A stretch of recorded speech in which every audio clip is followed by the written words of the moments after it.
way to find out. It's showtime!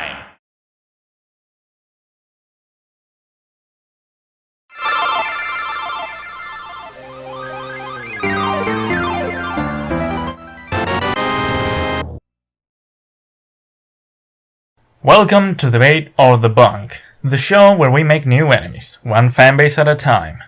I'm NocturnBros, and for the first episode of this show, in commemoration of Zelda Breath of the Wild, we are going to tackle the Zelda series.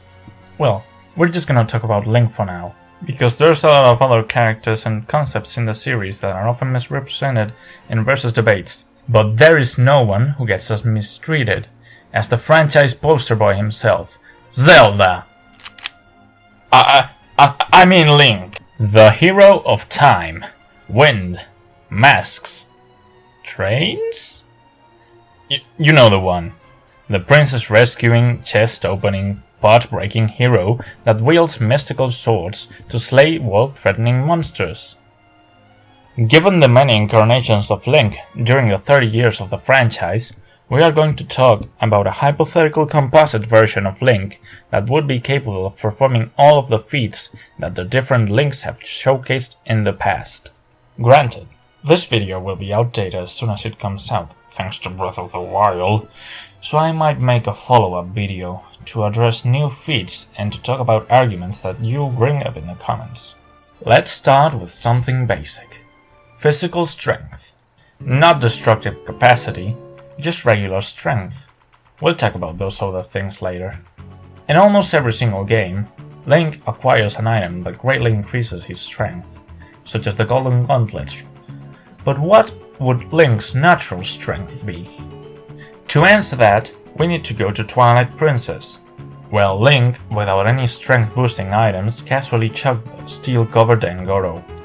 Dangoro was able to break 4 chains that were holding a large platform just by jumping into the platform himself. Although there aren't really any reliable numbers for this feat, it is clearly superhuman, and Dangoro likely weighs at least a ton. With that part out of the way, let's discuss Link's item boosted strength. The general consensus in the community is that the Golden Gauntlets from Ocarina of Time are the best item in this category, so let's cover them. I've seen some people claim that with these gauntlets, Link can quote-unquote move mountains. Yeah, right. Let's see the source of this feat. A guidebook. Of course it's a guidebook. Look, if this was said by Eiji Aonuma or Shigeru Miyamoto, we could consider this legit, but this is from a guidebook written by someone that wasn't involved with the development of the game or the writing of the story. And even if this was said by someone of importance in the development, this is extremely iffy. Link has never performed any feats that support this statement, so in the end, the only real feat that Link has with the Golden Gauntlets is being able to lift a large column made of granite.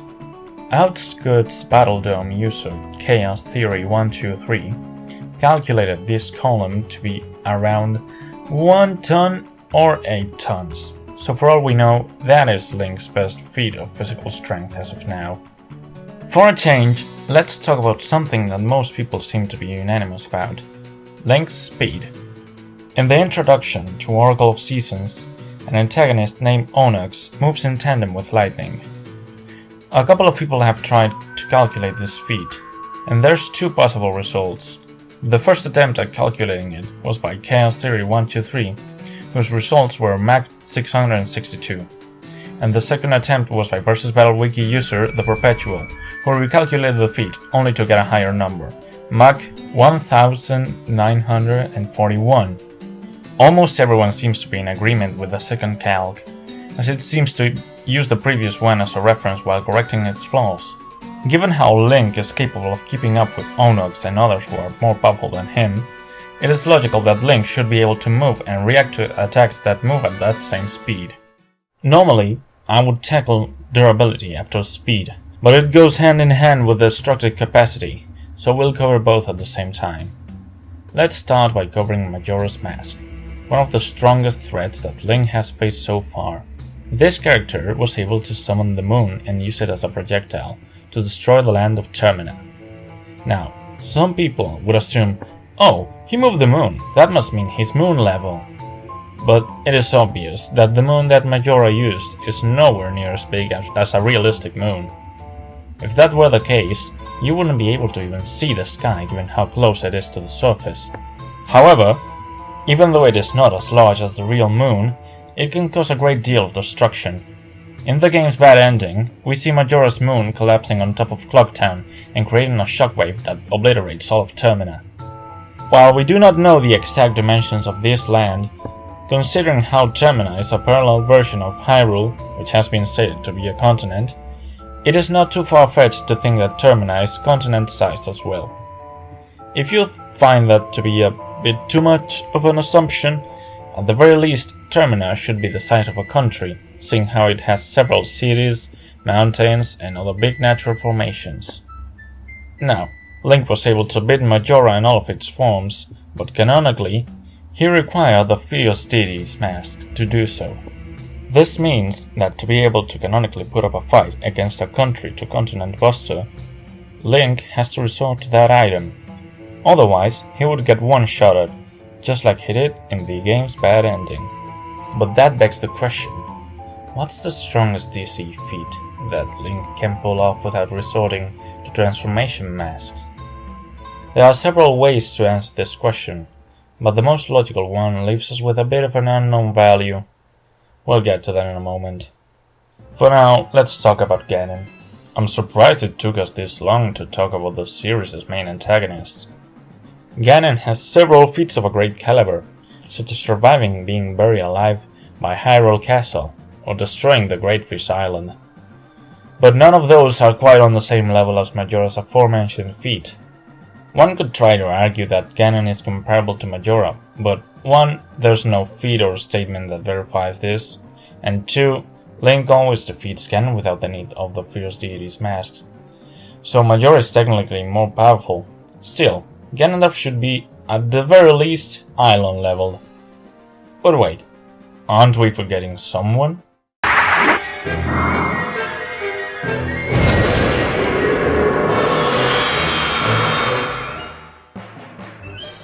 Demise is technically the first villain in all of Zelda's timelines, and he's certainly one of the most intimidating. But the only real lead that we have about his power is the following statement from Hyrule Historia. It is said that Demise commands enough power to destroy the world. This statement is so vague that it could literally mean anything. He could be able to destroy Hyrule, the planet, eradicate the world's population, or simply driving society into chaos. Hell, the use of the word command could simply refer to possessing an army capable of ruining the world. I've seen people claim that he created the battlefield where the confrontation between him and Link happens, which has a star, but once again, this is also based on a very vague statement. He never outright said that he created the world apart from Hyrule with his own star. He could simply create a platform above the clouds of Schaubhut, or hell, he could have just created a portal to an already existing dimension. So, how strong is Demise? It's almost impossible for us to know. For now, we're going to have to poke Demise.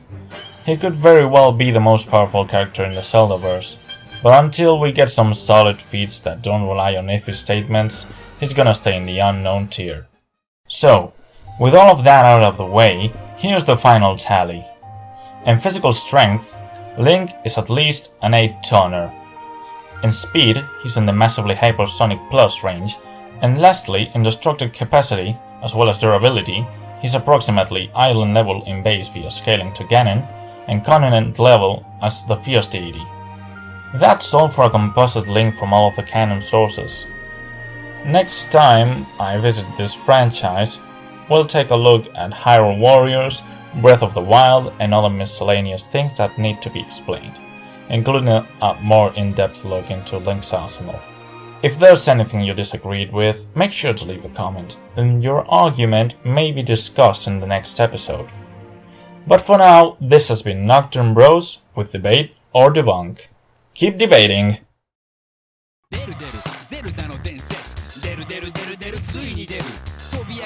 れる飛び降りる上下への 3D アクション絵になる絵になれるどこだってスルッと抜けて別のダンジョンどこから攻めるどう攻める始まる新しい伝説出る出る出る